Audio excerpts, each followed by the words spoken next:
কাল দুদকের তলবে যাচ্ছেন না বেনজির। আইনজীবীর মাধ্যমে 15 দিনের সময় আবেদন, ছাড় পাবেন না সহযোগীরাও। নতুন বাজেট পেশ কাল 8 লাখ কোটি টাকার আয় ব্যয়ের হিসাব দিবেন অর্থমন্ত্রী। যত্রতত্র প্রকল্প না নেওয়ার নির্দেশ প্রধানমন্ত্রী। মালয়েশিয়ায় শ্রমিক পাঠানোর সময় বাড়ছে না। ঢাকার আবেদন নাকচ। কুয়ালালামপুরের দোষীদের বিরুদ্ধে ব্যবস্থার হুঁশিয়ারি। 60 উপজেলায় ভোট শেষে চলছে গণনা। চতুর্থ ধাপেও ভোটার উপস্থিতি কম। প্রতিবেশী দেশের নির্বাচনের প্রশংসা ফখরুলের। এবং দিল্লির মসনদ ঘিরে নানা নাটকীয়তা। জোটেই ভরসা বিজেপির। পদত্যাগপত্র দিলেন প্রধানমন্ত্রী মোদী। শনিবার হতে পারে শপথ। দর্শক, সংবাদ সন্ধ্যায় শুনছিলেন কেএসটিএমটি বার। সংবাদ শিরোনামগুলোর সঙ্গে রয়েছে আমি তানজিয়া জুথি। কাল দুর্নীতি দমন কমিশন দুদকে হাজির হচ্ছেন না পুলিশের সাবেক আইজি বেনজির আহমেদ। আইনজীবীর মাধ্যমে 15 দিনের সময় চেয়েছেন তিনি। বুধবার দুদক কার্যালয়ে এ তথ্য জানান কমিশনার জহুরুল হক। আর দুদকের আইনজীবী খুরশিদ আলম খান জানান, বেনজির আহমেদ বিদেশে চলে গেছেন এমন অফিসিয়াল রেকর্ড নেই। সাবরিনা মজুমদারকে সঙ্গে নিয়ে মাহমুদ হাসানের রিপোর্টে বিস্তারিত। সাবেক আইজিপি বেনজির আহমেদ নামে বেনামে তৈরি করেছেন সম্পদের পাহাড়। দিন যত যাচ্ছে বেরিয়ে আসছে সব অবৈধ সম্পদের তথ্য ও প্রমাণ। তার এই অবৈধ সম্পদের অনুসন্ধানে নেমেছে দুর্নীতি দমন কমিশন দুদক। তাদের আবেদনে বেনজির আহমেদের সম্পদ দফায় দফায় বাজেয়াপ্ত করেন আদালত। প্রাথমিক জিজ্ঞাসাবাদের জন্য 6 জুন সাবেক এই আইজিপিকে এবং 9 জুন তার স্ত্রী ও সন্তানদের দুদকে তলব করা হয়। এরপরই বেনজির আহমেদের দেশ ছাড়ার খবর ছড়িয়ে পড়ে গণমাধ্যমে। বুধবার দুদক কমিশনার জহুরুল হক জানান, 6 জুন দুদকে হাজির হতে পারবেন না সাবেক আইজিপি। 15 দিনের সময় চেয়ে আইনজীবীর মাধ্যমে আবেদন করেছেন তিনি। 15 দিনের সময় চাইতে পারে, আইনে বলা আছে 15 দিন পর্যন্ত সময়। যদি সন্তুষ্ট হয়, অনুসন্ধান কর্মকর্তা সন্তুষ্ট হয়, সে সময় মঞ্জুর করতে পারে। আর দুদকের আইনজীবী জানান, বেনজির আহমেদ বিদেশ চলে গেছেন এমন অফিসিয়াল রেকর্ড নেই। আমাদের কাছে অফিসিয়াল কোনো রেকর্ড নেই যে উনি বিদেশে চলে গিয়েছেন। আমরা এখনও আজকে 5 জুন 12:30 আমরা এখনও বিশ্বাস করি উনি আগামীকাল 6 জুন দুদকে আসবেন, হাজির হবেন, দুদকে জিজ্ঞাসাবাদের সম্মুখীন হবেন। কোথায় নেই সাবেক আইজিপি বেনজিরের সম্পদ? এখন পর্যন্ত পাওয়া তথ্যে দেশের 10 জেলায় মিলেছে 2385 বিঘা জমি। কৌশলে এবং জোর করে দেশের বিভিন্ন জেলায় প্রান্তিক কৃষক এবং সংখ্যালঘুদের কাছ থেকে জমি কেড়ে নেওয়ার অভিযোগ উঠেছে তার বিরুদ্ধে। অনেকেই করেছেন নির্যাতনেরও অভিযোগ। মাহমুদ হাসান, দেশ টিভি, ঢাকা। কেবল মাদারীপুরে স্ত্রী ও 4 কোম্পানির নামে 270 বিঘা জমি কেনেন পুলিশের সাবেক মহাপরিদর্শক বেনজির আহমেদ। কাউকে ভয়ভীতি দেখিয়ে কারো কাছ থেকে জোরপূর্বক বালু ফেলে আবার কারো জমির মাটি কেটে নিয়ে কৃষকদের বাধ্য করেন জমি বিক্রিতে। এ নিয়ে কেউ মুখ খুললেই থানায় ধরে নিয়ে নির্যাতন চালাতো বেনজির বাহিনী। সহকর্মী শিবশঙ্কর রবিদাসের পাঠানো তথ্য ও ছবিতে আপনপুর রিপোর্টে আমরা বিস্তারিত জানব।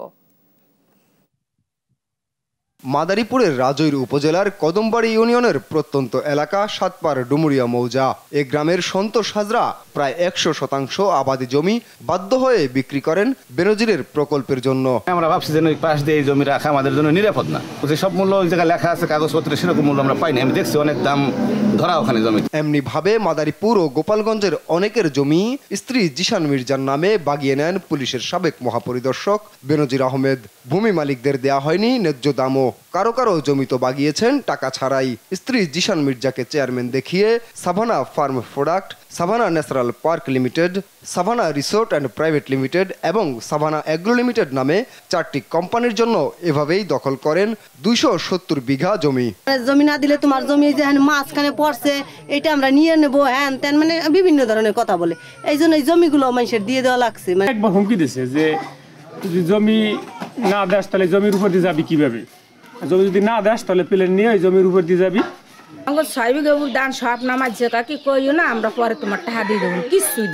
এসব জমি দখলে নিতে বেনজিরের হয়ে কাজ করত তৈমুর ইসলাম নামের এক পুলিশ কর্মকর্তা। সঙ্গে ছিলেন স্থানীয় দালালরা, যারা ভয়ভীতি দেখিয়ে নিরীহ কৃষক ও জেলেদের জমি দখল করত। এসব জমির ধারে কাছেও স্থানীয়দের কেউ গেলে থানায় নিয়ে চালানো হতো নির্যাতন। মারছে, তারপরে মারছে, আসলে পরে কই বাবা কোহানে তোর কি হচ্ছে আমার দেহ অপরাধ মাছি ধরতে চাই ওর অপরাধ নিয়ে গেল দইটা নৌকাটা ফেলাইয়া বাইরে নিয়ে তারপর ওই যে আবার মারছে। বিভিন্ন কৌশলে ভয়ভীতি দেখাইয়া এদের থেকে এই সম্পত্তি দলিল করা হয়েছে। এখন তাদের দাবি এই সম্পত্তি তারা যে মূল্য পাইছে সেই মূল্য ফেরত দেবে এবং তাদের জমি তারা পাইতে ইচ্ছুক। 113টি দলিলের মাধ্যমে জমিগুলো হস্তান্তর হলেও আদালতের নির্দেশনায় এই জমিগুলো বিক্রির উপর নিষেধাজ্ঞা রয়েছে বলে জানিয়েছেন sub registrar. Sabana farm products, Sabana national park private limited, Sabana resource and country club আর আরেকটা হলো সাবানা অ্যাগ্রো লিমিটেড। এর পক্ষে চেয়ারম্যান জিশান মির্জা, স্বামী বেনজির আহমেদ আর ঠিকানাটা আছে। বিজ্ঞ আদালত এটা নিষেধাজ্ঞা দিয়েছে, এই জমি যাতে ট্রান্সফার না হয় সে ব্যাপারে আমরা যথেষ্ট সজাগ থাকি। মাদারীপুর ও গোপালগঞ্জের কয়েকটি গ্রামের মানুষ এখনও বেনজির আতঙ্কে রয়েছেন। ভুক্তভোগী এসব মানুষ দখল হওয়া জমি ফেরত পেতে হস্তক্ষেপ চান সরকারের। নিউজ ডেস্ক, দেশ টিভি। এবার বাজেট প্রসঙ্গ।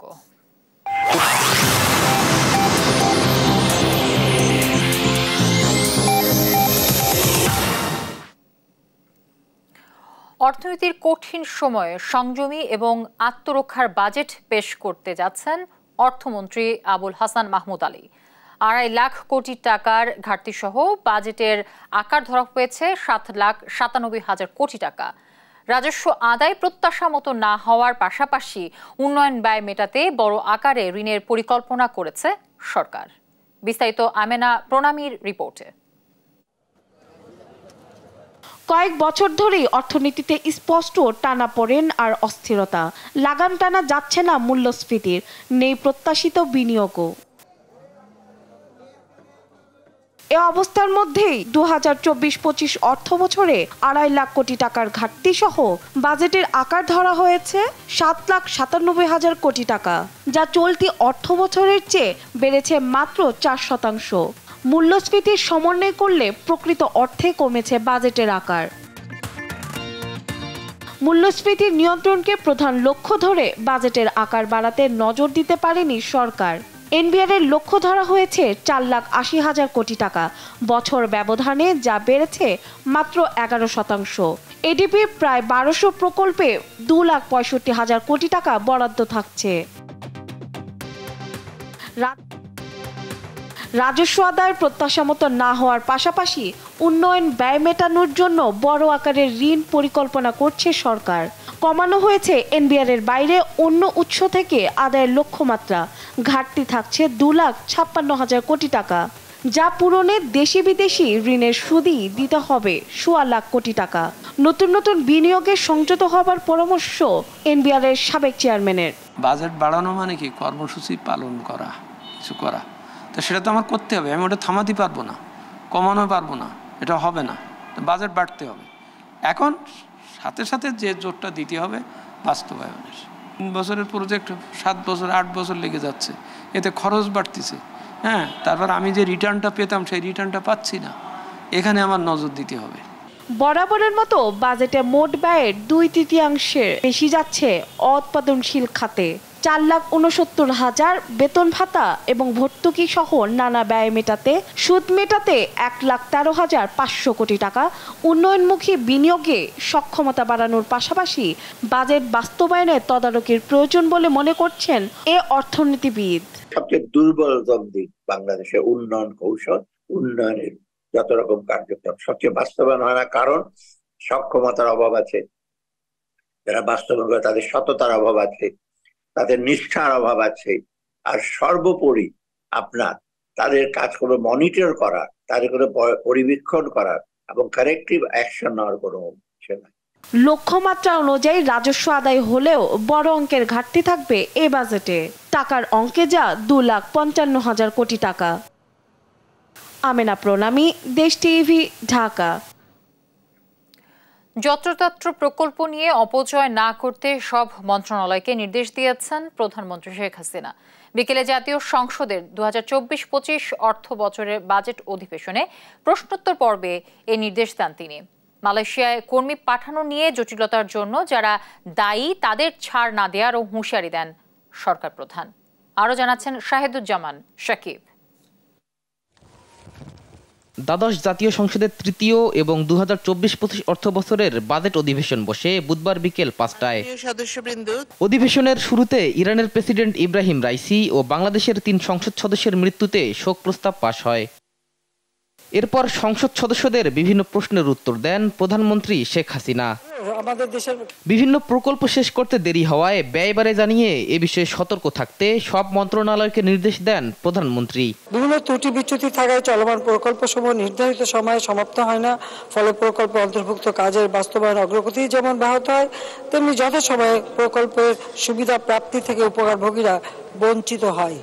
এক্ষেত্রে কারিগরি, প্রযুক্তিগত ও প্রকৌশলগত বিষয়াধীন ঝুঁকি, সংবেদনশীলতা, প্রশাসনিক, প্রাতিষ্ঠানিক ও আইনগত বিষয় ইত্যাদি বিশ্লেষণপূর্বক প্রকল্প প্রণয়নের বিষয়ে গুরুত্ব প্রদানের জন্য সংশ্লিষ্ট মন্ত্রণালয় অথবা বিভাগকে দৃষ্টি আকর্ষণ করা হয়ে থাকে। জানান, কর্মীদের মালয়েশিয়া যাওয়া নিয়ে যে সমস্যার সৃষ্টি হয়েছে এতে কারো গাফিলতি আছে কিনা খতিয়ে দেখা হবে। যারা বাইরে যেতে চাবে তাদের জন্য যেমন প্রবাসী কল্যাণ ব্যাংক আমরা তৈরি করে দিয়েছি, প্রবাসী কল্যাণ মন্ত্রণালয় থেকে সেখানে রেজিস্ট্রেশনের ব্যবস্থা করা হয়েছে। আমরা যে সারা বাংলাদেশ ব্যাপী ডিজিটাল সেন্টার করে দিয়েছি, তার মাধ্যমে রেজিস্ট্রেশন করতে পারে সেই সুযোগটাও করে দেওয়া হয়েছে।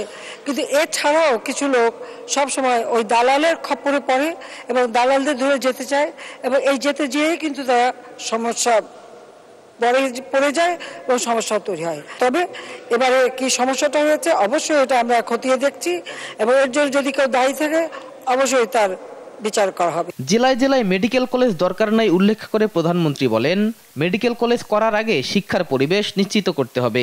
আসলে বাঙালি হুজুগে বাতে, যখন একটা কিছু করবেন তখন সবার ঘরের দরজা একটা করে চাই। যেমন এয়ারপোর্ট, এখানেই একজন মানুষ সংসদ সদস্য বলে দিলেন তার জেলায় এয়ারপোর্ট, আর জেলায় জেলায় এয়ারপোর্ট হয় না।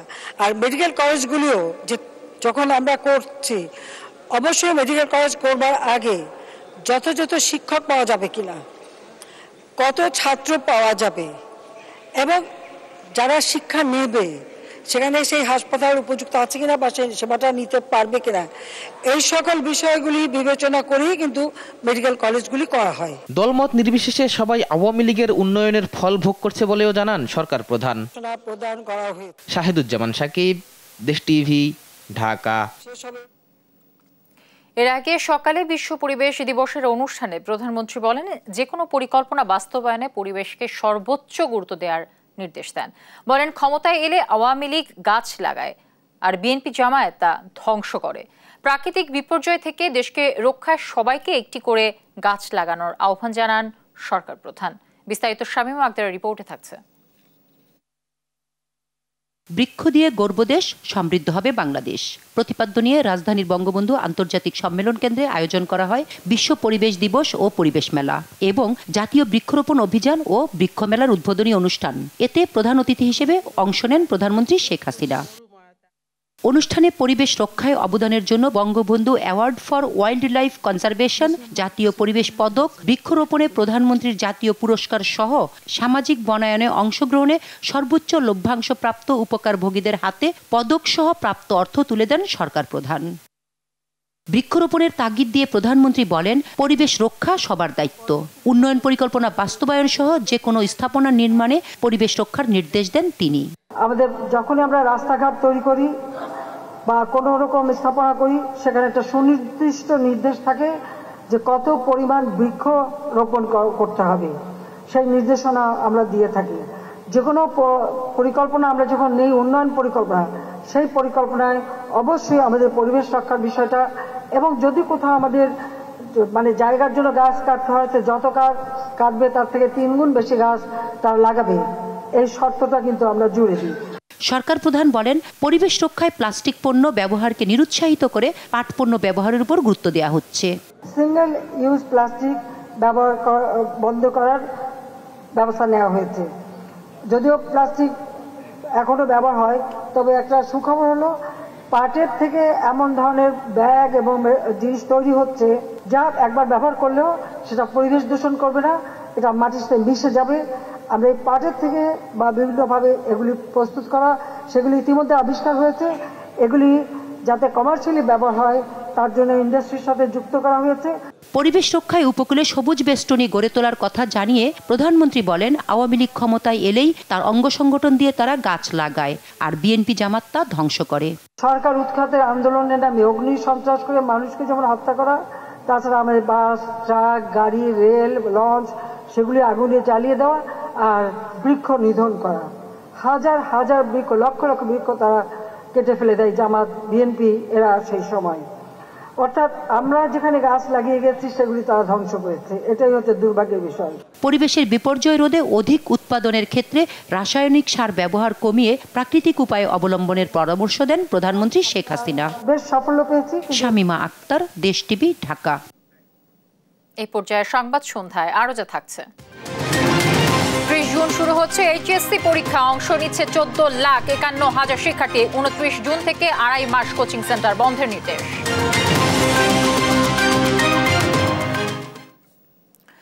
সব প্রক্রিয়া শেষ হওয়ার পরও যেসব শ্রমিক মালয়েশিয়ায় যেতে পারেননি তাদের যাওয়ার আর সুযোগ নেই। বাংলাদেশের পক্ষ থেকে আবেদন করা হলেও মালয়েশিয়ার সরকার তা নাকচ করে দিয়েছে। আর যাদের গাফলতির কারণে প্রায় 17,000 কর্মী আটকা পড়েছে তাদের বিরুদ্ধে তদন্ত করে ব্যবস্থা নেওয়ার কথা জানিয়েছেন প্রবাসী কল্যাণ প্রতিমন্ত্রী শফিকুর রহমান। মাজহারুল ইসলামের রিপোর্টে আমরা বাকিটা জানব। চলমান মালয়েশিয়ান শ্রমবাজার সংকট নিয়ে আলোচনা করার জন্য বেলা 11টায় প্রবাসী কল্যাণ প্রতিমন্ত্রী শফিকুর রহমানের সাথে সৌজন্য সাক্ষাৎ করতে আসেন মালয়েশিয়ান হাইকমিশনার হাজনা মোহাম্মদ। এ সময় তারা চলমান শ্রমবাজার নিয়ে যে সংকট তৈরি হয়েছে তা নিয়ে কথা বলেন। প্রায় 1 ঘন্টার বৈঠক শেষে সাংবাদিকদের ব্রিফ করেন তারা। পরে প্রবাসী কল্যাণ প্রতিমন্ত্রী জানান, মেয়াদ বাড়ানোর জন্য মালয়েশিয়ার সরকারের কাছে আবেদন করেছে বাংলাদেশ। মালয়েশিয়ার হাইকমিশনের কাছে বিষয়টি তুলে ধরা হয়েছে। আমরা মালয়েশিয়ান গভর্নমেন্টকে থ্রু দি হাইকমিশন আমরা অ্যাপিল করেছি যে এই অন্ততপক্ষে এই 17,000 যাদের ভিসা পেয়েছে তাদেরকে তাদের দেশে এন্ট্রি এবং কাজের ব্যবস্থা করে দেওয়ার জন্য, সেটা আমরা রিকোয়েস্ট করেছি। আর যাদের অব্যবস্থাপনার জন্য প্রায় 17,000 কর্মী যেতে পারেনি তাদের বিরুদ্ধে তদন্ত করার জন্য 6 সদস্য বিশিষ্ট একটি কমিটি গঠন করা হয়েছে। তদন্ত সাপেক্ষে তাদের বিরুদ্ধে ব্যবস্থা নেওয়া হবে।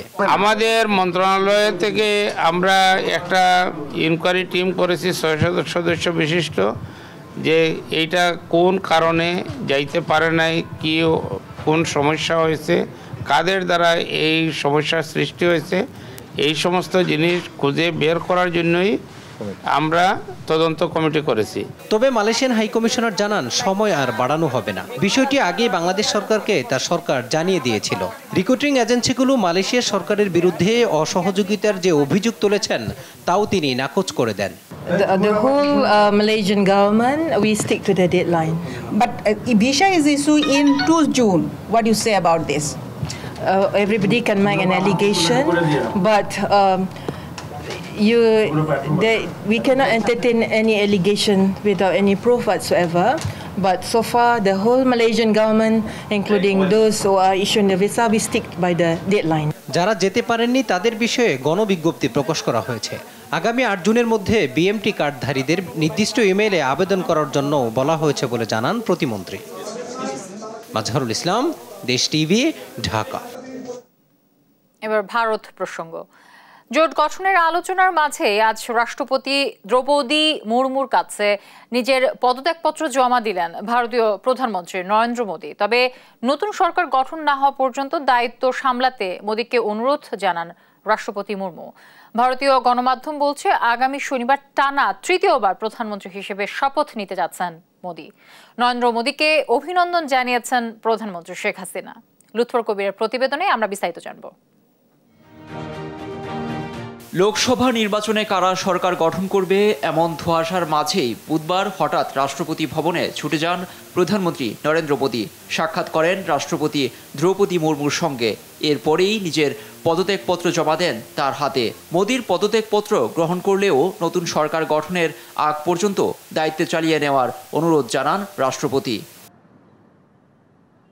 নির্বাচনের ফলাফল পর্যালোচনার জন্য বুধবার সকালের দিকে কেন্দ্রীয় মন্ত্রিসভার একটি বৈঠক হয়, যেখানে সভাপতিত্ব করেন নরেন্দ্র মোদী। বৈঠক পরবর্তী সরকার গঠনের বিষয়ে আলোচনা হয়।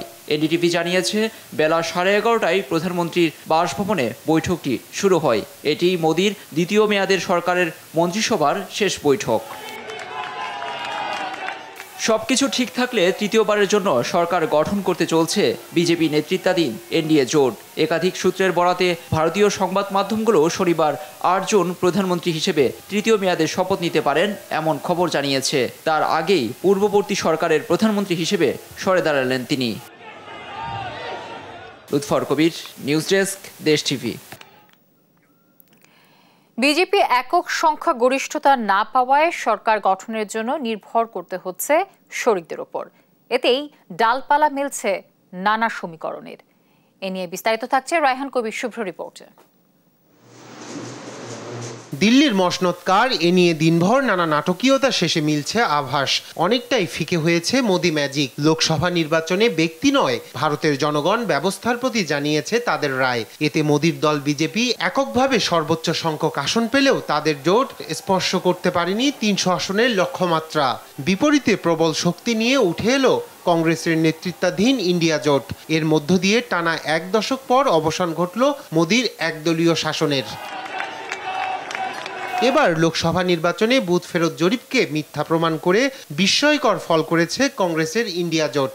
আর আগের ২ নির্বাচনে ভালো করলেও এবার ম্যাজিক ফিগার স্পর্শ করতে পারেনি বিজেপি। তাই জোটকে প্রাধান্য দিয়ে গঠন করতে হবে সরকার। আর এই বিষয়টিরই সুবিধা নেওয়ার ইঙ্গিত দিয়েছে কংগ্রেস। জোট ভেঙে সরকার গঠনের চেষ্টা চালাবে তারা। বিজেপি সরকার গড়লেও হতে হবে পরমুখাপেক্ষী। তাদের ঘাড়ে প্রতিনিয়তই শ্বাস ফেলবে বিরোধী জোট ইন্ডিয়া। মঙ্গলবার দলীয় কার্যালয়ে সোনিয়া গান্ধী, রাহুল ও প্রিয়াঙ্কাকে পাশে নিয়ে সংবাদ সম্মেলন করেন কংগ্রেস সভাপতি মল্লিকার্জুন খার্গে। নির্বাচনে প্রধানমন্ত্রী নরেন্দ্র মোদীর রাজনৈতিক ও নৈতিক পরাজয় হয়েছে বলে জানান তিনি। আর জোট গঠনের বিষয়ে সবার সঙ্গে আলোচনার পর সিদ্ধান্ত নেবেন বলে জানান রাহুল গান্ধী। স্পষ্ট হয়ে গেছে कि ये मैंडेट मोदी जी के खिलाफ गया है। जो इंडिया गठबंधन डिसाइड करेगा उस पे हम एक्शन लेंगे।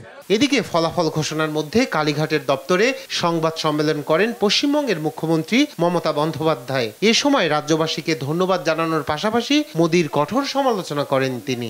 বাংলার মানুষকে আমাদের আরো কনগ্রাচুলেশন। এদেরকে দিল্লির শিক্ষা নেওয়া উচিত। রিগিং করে কিছু হয় না। মোদি যে সিঙ্গেল লার্জেস্ট মেজরিটি পায়নি, উনি ক্রেডিবিলিটি লস করেছেন। ওনার ইমিডিয়েট প্রধানমন্ত্রী থেকে রেজিগনেশন দেওয়া উচিত। টানা 10 বছর দাপিয়ে দেশ শাসন করলেও জোট সরকার চালানোর কোনোই অভিজ্ঞতা নেই প্রধানমন্ত্রী মোদির। তীরে এসে তরি না ডুবলে জোট সামলানোর মতো কঠিন কাজটি এবার রপ্ত করতে হবে তাকে। রায়হান কবির শুভ্র, নিউজ ডেস্ক, দেশ টিভি। দেখছেন সংবাদ সন্ধ্যা।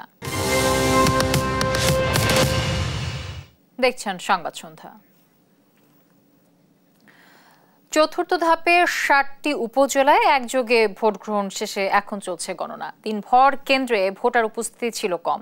কেন্দ্রগুলোতে আইন শৃঙ্খলা বাহিনীর নিরাপত্তা বলয় থাকলেও কয়েকটি কেন্দ্রে হয় সংঘর্ষ। সেই সঙ্গে ঘটে ভোট কারচুপির ঘটনাও। সহকর্মীদের পাঠানো তথ্য ও চিত্রে দেবাশ্রী বড়ুয়ার রিপোর্ট।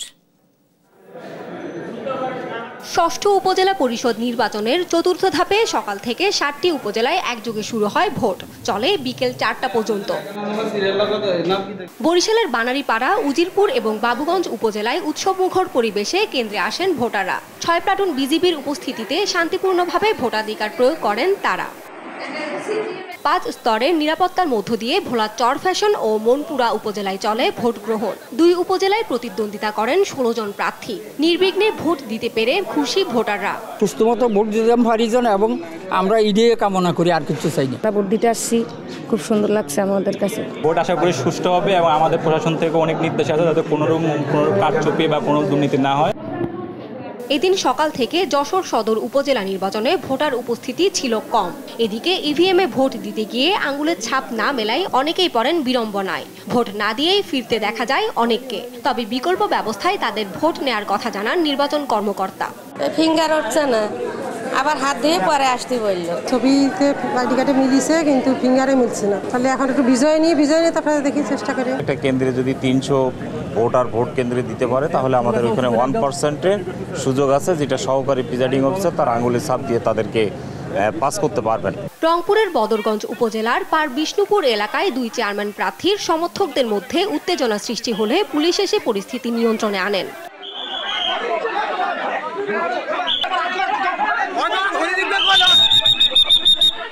রাজশাহীর চরঘাটে দুটি কেন্দ্রের বাইরে চেয়ারম্যান প্রার্থীর সমর্থকদের মধ্যে হাতাহাতির ঘটনা ঘটে। এই সময় কেন্দ্রের সুষ্ঠু পরিবেশ নিশ্চিতে লাঠিচার্জ করে আইনশৃঙ্খলা বাহিনী।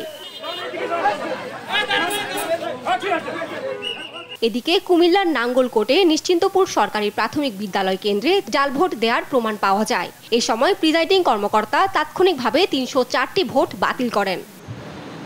দিবাশ্রী বড়ুয়া, নিউজ ডেস্ক, দেশ টিভি। সংবাদ সন্ধ্যায় আরো থাকছে। বিশ্বকাপে রাতে নামছে ফেভারিট ভারত, প্রতিপক্ষ আয়ারল্যান্ড। শিরোপা নয়, চাপ মুক্ত হয়ে খেলতে চান রোহিত।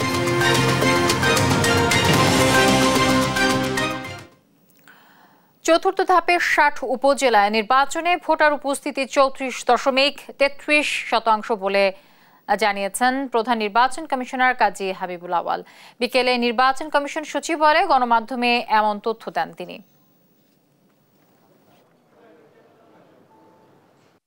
বরিশালে ৫ জন আহত হয়েছেন, ওই ১১ জনের বাহিরে ওরা একটু কোপাকুপির মতো হয়েছে মোটরসাইকেল নিয়ে ধাওয়াটা করতে গিয়ে, সেখানে 5 জন আহত হয়েছে।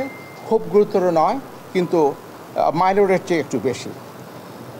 কেন্দুয়াতে একজন অ্যাসিস্ট্যান্ট প্রিজাইডিং অফিসার নিজেই ব্যালট পেপারে সিল স্ট্যাম্পিং করছিলেন, সেটা উদ্ঘাটিত হয় এবং তাকে গ্রেপ্তার করে কাস্টডিতে পাঠানো হয়েছে।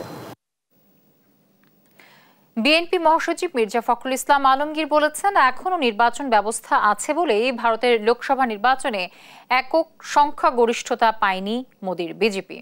বলেন, আওয়ামী লীগকে ক্ষমতায় রাখতে সাবেক আইজিপি বেনজির সর্বোচ্চ শক্তি প্রয়োগ করেছিলেন, আর অনেককে ডিঙিয়ে আর্মি চিফ করা হয়েছিল আজিজ আহমেদকে। ওবায়দুল কাদেরের বক্তব্যের প্রতিক্রিয়ায় এ মন্তব্য করেন মির্জা ফখরুল। বলেন, বর্তমান সরকারকে সরাতে না পারলে স্বাধীনতা সার্বভৌমত্ব থাকবে না। বেনজির সাহেব, তিনি ছিলেন পুলিশ বাহিনীর প্রধান, র্যাবের প্রধান। তার বিরুদ্ধে যখন সমস্ত কাগজ পত্রিকাগুলোতে তার অপকীর্তি, তার চুরি, তার দুর্নীতি বেরিয়ে আসছে, তখন আওয়ামী লীগের সাধারণ সম্পাদক সাহেব বলছেন, সে কি আওয়ামী লীগ করে? উনি আওয়ামী লীগের নাম ছিল কিনা জানি না, কিন্তু আওয়ামী লীগকে ডিফেন্ড করবার জন্য, তাকে ক্ষমতায় রাখার জন্য তিনি তার সর্বশক্তি নিয়োগ করেছেন। দেখছেন সংবাদ সন্ধ্যা।